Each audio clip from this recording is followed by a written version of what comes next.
Direto para o Rio de Janeiro, conversar com o nosso Carlos Andreas. Andreas acompanhando de perto esse movimento que começou a ter força, né? Primeiro com as palavras do presidente da República, na sequência com o próprio Ministério da Saúde. Ontem, o próprio estado do Rio de Janeiro assumindo a liberação, relaxamento do isolamento social. Será que é uma tendência a partir de agora isso aí, Andreasa? Bom dia para você. Fala, Barão. Eu acho que é uma tendência. A tendência é a da pressão econômica, né, em prol desse relaxamento, da flexibilização dessas restrições. Essa pressão é muito grande e será crescente de agora em diante. O movimento público de relaxamento tende a ceder, por motivos óbvios, a essa pressão econômica. Tem origem no presidente da República, mas agora também tem uma carga empresarial muito grande. As pessoas realmente estão perdendo dinheiro e fazem pressão nos governantes. Eu tenho a impressão, com base no que tenho estudado, que se trata de um movimento ainda prematuro. Na segunda-feira, no dia do esvaziamento de gavetas que não foram esvaziadas, do Ministério da Saúde, o auge da crise até aqui com o Mandetta. Aliás, tem uma reunião marcada às 9 horas do presidente Bolsonaro com o Mandetta, hein? O Bolsonaro ontem desapareceu. Eu temo o que vem depois dessas bonanças, mas isso é outra história. Naquela segunda-feira, na entrevista coletiva de que o ministro não participou, os secretários ali presentes falaram sobre um protocolo de relaxamento do isolamento social, que teria como principal critério cidades do interior, com pouquíssimos casos ou sem casos, e que tivessem apenas 50% dos leitos ocupados, ou seja, espaço ocioso para receber doentes. Essas seriam as cidades que teriam a flexibilização do isolamento social. Eu fiquei, naquele momento, estarrecido com o Ministério da Saúde apresentando esse protocolo, porque imaginei que fosse parte de um acordo, entendi assim, parte de um acordo político pela permanência do Mandetta, um acordo político com o presidente da República. Ontem, no entanto, depois da segunda-feira confusa, o Ministério da Saúde esclareceu, precisa tornar isso público de maneira melhor, para que a comunicação não chegue no interior do Brasil como um estímulo ao relaxamento.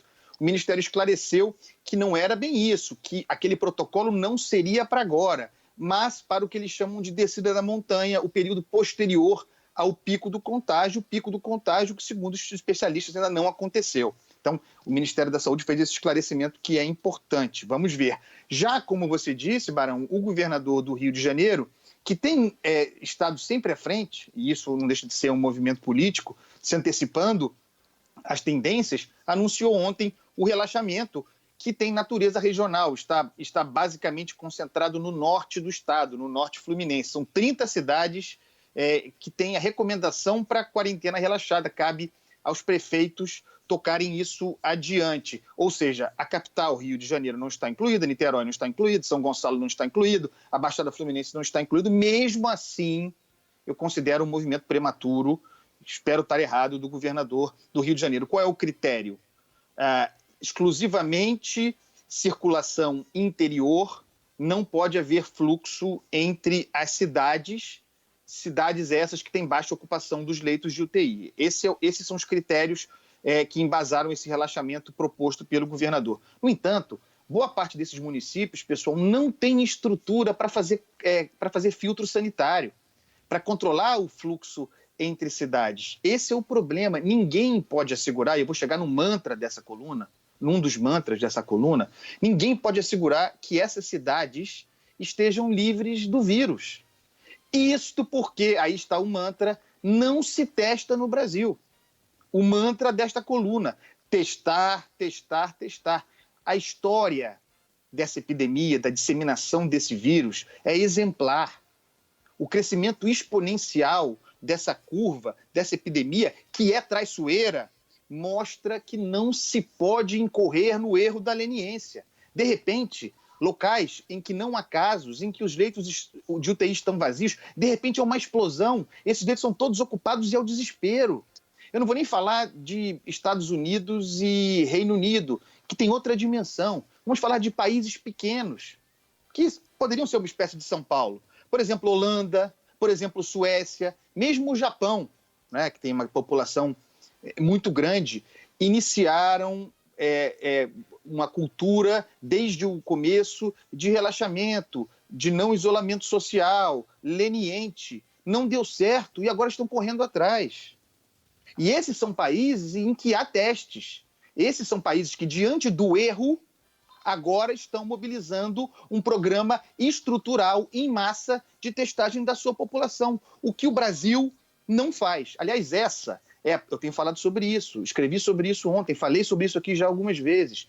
Essa é a principal falha, e é uma falha grave, do Ministério da Saúde do ministro Luiz Henrique Mandetta. Não tem a testagem em massa para a Covid-19 como política de Estado.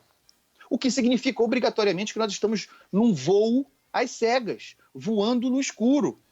Como é que a gente pode projetar, falando do Ministério da Saúde, a tal descida da montanha, a fase seguinte ao pico do contágio, se nós não sabemos onde o contágio está, de que maneira circula?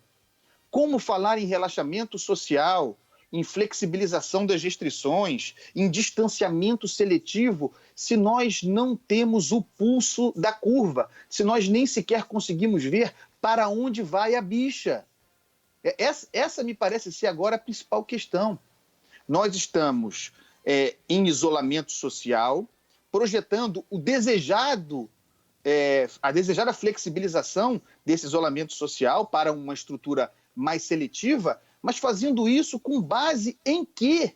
Quais são os números? Vejam, o próprio Ministério da Saúde admite que não sabe quantos testes foram feitos no Brasil até agora.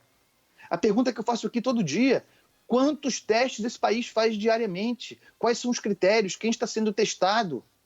Nas favelas, nas comunidades, nos lugares pobres, há testes.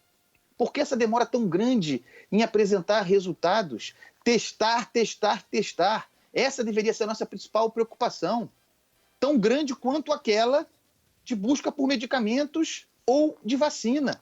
Mas não se fala sobre isso no Brasil. Paralelamente a isso, se vai avançando na flexibilização do isolamento.